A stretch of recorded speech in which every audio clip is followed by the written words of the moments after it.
Ade Armando, kita kan tahu ya pastinya ya, mayoritas orang yang peka terhadap dunia politik pastinya tahu siapa Ade Armando, ya Bajer Rupiah kan, dikenalnya kan. Nah, dia mengatakan di dalam media Google yang dirilis oleh oleh Warta Kota kalau tidak salah ya, kalau tidak salah gitu kan. Dalam judulnya ini memang saya tidak melihat secara langsung dan tidak mendengar ya dia bernarasi. Hanya saja saya melihat dari judul konten tersebut. Ya, Ade Armando .2 Rocky Gerung tidak beretika, namun tidak boleh juga gitu kan dipolisikan, tidak perlu juga dipolisikan, bahkan dipenjarakan.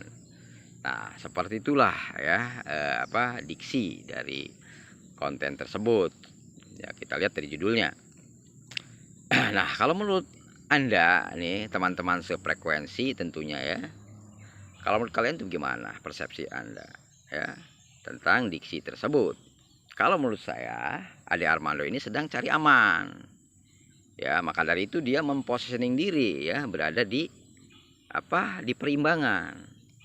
Ya, di sisi lain dia pernah juga mengatakan optimisnya terhadap Anies Baswedan, bahwa Anies Baswedan bakal menang.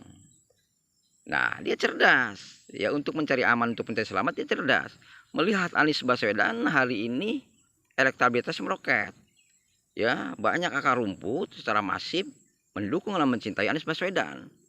Bahkan elit politik ya, artinya intelektual, para ulama, para kiai ya sangat mendukung sekali Anies Baswedan.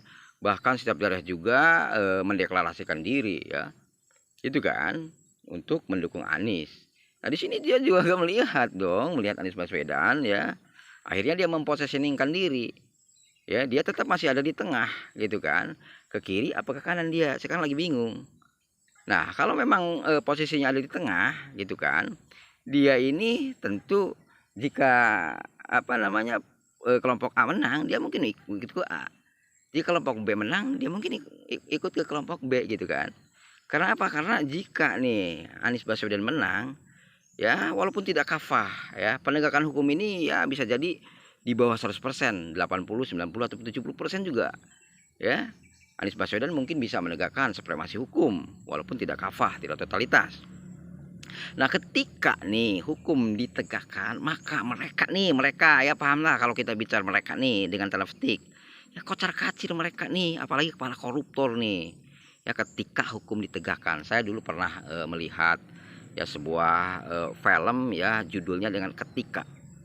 Ya, setelah diterjemahkan ya di perpanjangan dari etika ini artinya setelah ada narasi lanjutannya dari ketika ini, ternyata ketika hukum ditegakkan, di situ koruptor kocar kacir ya, di KPK ini dengan tegasnya ya merampas segala hasil koruptor, hasil korupsi tersebut itu. Nah, itulah pemirsa, ketika hukum ditegakkan itu film, tapi bisa terjadi di realitanya. Ketika ada sosok pemimpin yang berani menegakkan hukum, maka para koruptor ya beserta rekan-rekannya ini ya, ini akan kocar kacir nanti. Nah, maka dari itu maaf ya, bukan saya menyindir Ade Armando. Ini kita bicara secara fair, kita bicara secara universal saja. Namun kita tidak menunjuk kepada seseorang gitu kan. Di sini yang saya katakan Ade Armando ya, terkait diksinya ini, berarti Ade Armando kira-kira, kalau menurut saya ya, tidak pakai berarti lah, kira-kira Ade Armando ini sedang mencari aman. Boleh, dah bagus, mencari selamat ya, semua orang juga pasti ingin mencari selamat. Dan hari ini Ade Armando yang mempositioningkan diri berada di perimbangan. Jika Anies menang mungkin ke Anies, jika Prabowo atau Ganjar menang mungkin ke Prabowo dan Ganjar. Artinya dia tidak terlalu kotor dalam hal ini. Karena apa? Karena ketika hukum ditegakkan ini ya, maka berawal dari Rocky Gerung, seandainya dipenjarakan Rocky Gerung ya, maka banyak sekali nanti yang banding ya, yang membandingkan dosa ataupun kesalahan Rocky Gerung ya melalui diksinya ini dengan perbuatan-perbuatan para elit ya, bahkan para koruptor sekali ya, bahkan para koruptor juga gitu kan.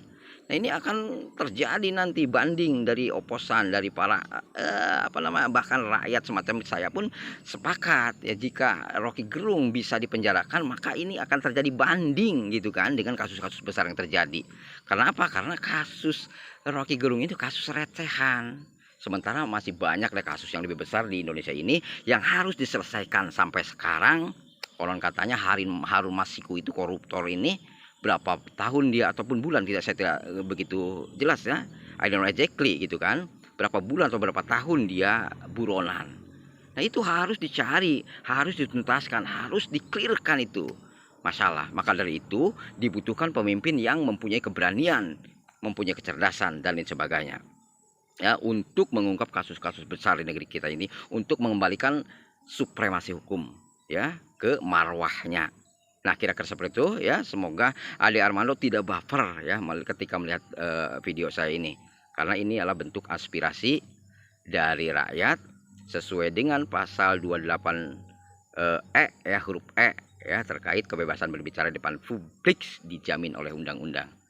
Ya, dan mengkritiki kekuasaan itu boleh.